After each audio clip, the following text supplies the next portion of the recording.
Hello and welcome to our Cost of a Child webcast. So, how do you put a price on priceless? Well, LV have. For the first time, the cost of raising our little bundles of joy from birth to 21 has topped £200,000. Now, at around £800 a month, that's quite an investment. Is it worth the money? Well, that's one for you to decide. But what goes into these figures and how should parents prepare? Joining me is Nigel Snell, Communications Director of LV, and Nifa McLaughlin, who is the editor of parenting site Gurgle.com. We'd love to have your questions and comments, so please use the text entry box on your screen and send us as many as you can, and we'll get through them in the next half hour or so. Can I start by asking you, Nigel, what went into this research? Well, we looked at all the costs that parents face when they're bringing up a child, right from the nursery cost in the first year of life through childcare when they're young and preschool, and then schooling costs, and finally university, which incidentally are the most expensive years in bringing up a child. And what were the sort of key findings? Well, the key findings were that university years are the most expensive. The next most expensive, age 1 to 5, is when you need a lot of childcare, typically in modern society when so many families have both parents working and so they need to rely on childcare. Those are the two key costs, childcare and education. And that must square with your experience, Nifa. Absolutely. I think, as Nigel said, people don't live close to their families anymore. They don't have the support network of grandparents, of parents, of aunties and uncles. So parents are having to fork out the money for childcare, nurseries, nannies, whatever, themselves, and this is impacting on everything: their savings, their mortgages, just the way they live their lives. Now, these figures have gone up a fair bit, haven't they, Nigel, over the course of the 7 years that you've been doing the report? What's really behind these increases? Well, unsurprisingly, perhaps, it's the cost of childcare and of education that's driven the overall increase. We first did this survey in 2003, and the cost of raising a child was £140,000, so it's increased rather significantly since then. And we look at all the different types of costs, and one of the biggest rises is around childcare, so that seems to be having the biggest impact. And I mean, obviously, it's a fair whack above inflation. Is that, is childcare a booming industry, do you think? I think childcare is a booming business generally, and if you're a parent, you'll share in that, because nothing could be more rewarding than to have your own children and see them grow up. So the one thing we don't want to do is frighten people away from having children, because it's such a great experience. And Nifa, I presume though, with these rising costs, ends have to meet somehow. What sort of sacrifices are parents having to make? Well, interestingly, we've seen people doing things like potty training their children earlier so that they don't have to fork out for nappies, doing things like organising babysitting circles. So they're really relying on their friends where they would normally have relied on their family.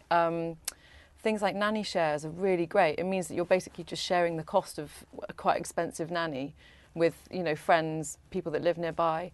And things like that. We've really seen people, using second-hand baby clothes, accepting hand-me-downs. The sort of vintage generation is much more acceptable now for parents to accept gifts from friends. And I suppose, since we're well and truly in the internet age, there's a lot more information about tips and tricks and stuff online. I mean, what sort of things does your site look at?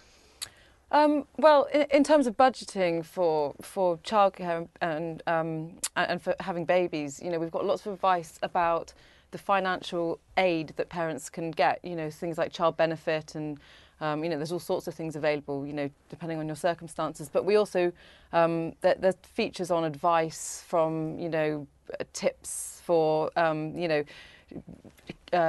getting good sort of lunch boxes for your children, keeping it cheap, keeping the price down. So that sort of stuff, it's really everything. You'll be surprised at how much money people spend on conceiving babies. Now that seems really strange, but people are joining gyms to get healthy. They're paying out money for vitamins, things like that. So the cost really starts right from the very beginning. Absolutely. Now, I'm going to start to bring in some questions that we've had from viewers. Nigel, I'll start with you. Lily's mum asks, it seems today most families have two parents working, but the cost of childcare just cancels out the extra salary. Is this a sort of common thing that you've sort of tended to find in the research? I think it can happen, depending on obviously how much the parents earn, but it can be that the childcare costs almost do wipe out all of what perhaps the second earner is earning.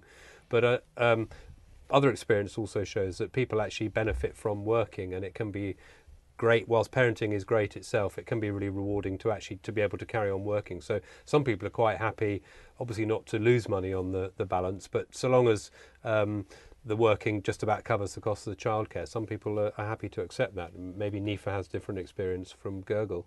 Well, I mean, I'm a working mum. I work 5 days a week. We pay for childcare for our children. It's hard work. Yeah, you know, sometimes you think, why am I doing this? It just seems like, you know, your finances are always in jeopardy. But I think the thing to remember is, you know, as your research shows, by the time you get to 5 years, it does ease off a bit. You know, most people send their children to local primary schools. You know, the cost of childcare does decrease a bit, and so it's not going to be forever. I know once you get to the university years, it kind of happens again. But you know, it's not like there's a hit on your finances the whole time. You know, you are going to find ways to ease off a bit. Now, Bill, who's a stay-at-home dad, he saw the figures, £201, I think, £1,000 for the UK average. Were there any particular hotspots in that? I mean, we'd imagine that sort of London and the South East, I suppose, is, you know, led the way. But yeah. what was the sort of regional result? Unsurprisingly, you're right that London and the South East, outer London, was actually the most expensive area of all in the UK, which was over £210,000. And the most economical area from our survey was Yorkshire and Humber region. Scotland and Wales come out slightly cheaper than the average, although surprisingly Northern Ireland is almost exactly the same cost, bang on £201,000, the same as it is for the nation as a whole. Okay, so I mean, they're within a fairly narrow band. I'm going to read Ed Cook's question here. He says it's encouraging that despite the recession and the financial crisis and such, we're still investing in our future.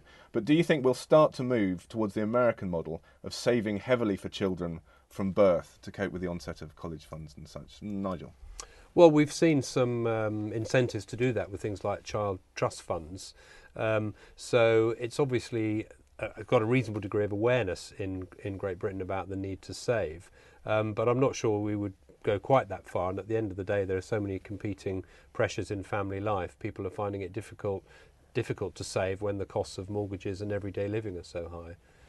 I mean, Nifa, this is, you know, if you look at this sum of money, it's like another mortgage, isn't it? And it's due, you know, a lot earlier than 25 years hence. So, in terms of managing the budget, what sort of advice do you give to parents? Well, I mean, it is quite a scary figure, but you've got to remember that, especially with savings, you know, you don't have to put £100, £200 aside a month. It really can be as small as £5, £10. You know, that's all going to go into the pot. That's going to be quite significant over 10, 15 years. So rather than looking at it as £200,000, which just seems really scary, you know, that's over, 0 to 21 years. So, you know, you're not going to be asked to suddenly fork out this amount of money. It's not like the day you give birth, you're handing over a cheque, although it can feel like that. And I think, just to add to that, I think that's right. And some people don't buy everything that you could possibly buy for your children. So there's a scale of up to that 201,000. So there will be people who manage to cut corners in certain ways who don't actually spend that much over the period of a child's life. And one of the ways they do that, you mentioned it's the internet age, is on eBay and through other auction sites. We find through the research that people are selling their unwanted goods and reclaiming some income that way, and also perhaps handing down clothes and toys from one child to the next. And there are little ways like that in which people can make a difference on the overall cost. Well, that's been quite a common theme with the questions that we've had in. What's the incremental cost for the second and third child? Now, obviously, your survey was looking, you know, at one child in isolation here, but I mean, what's your feeling about the amount that can be saved by having, you know, bought some of this infrastructure to start with for child one? I think my feeling is there's clearly some economy of scale, if we wanted to use that jargon phrase for it, by having more than one child, and partly that comes through buying clothes, handing them on to the next child. Partly it comes through just the food that you buy for your family, and that you don't need to spend much more on a meal for 5 than you do for 2, say. So there are little ways like that. It'd be hard to put a percentage on it as to exactly what the saving is, but as a parent of 3, I think it gets a little bit cheaper, but maybe not all that much.